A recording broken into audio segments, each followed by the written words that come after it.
This video is to show you what happens with propane when you leave it in a van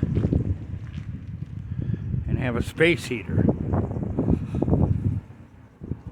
There it is.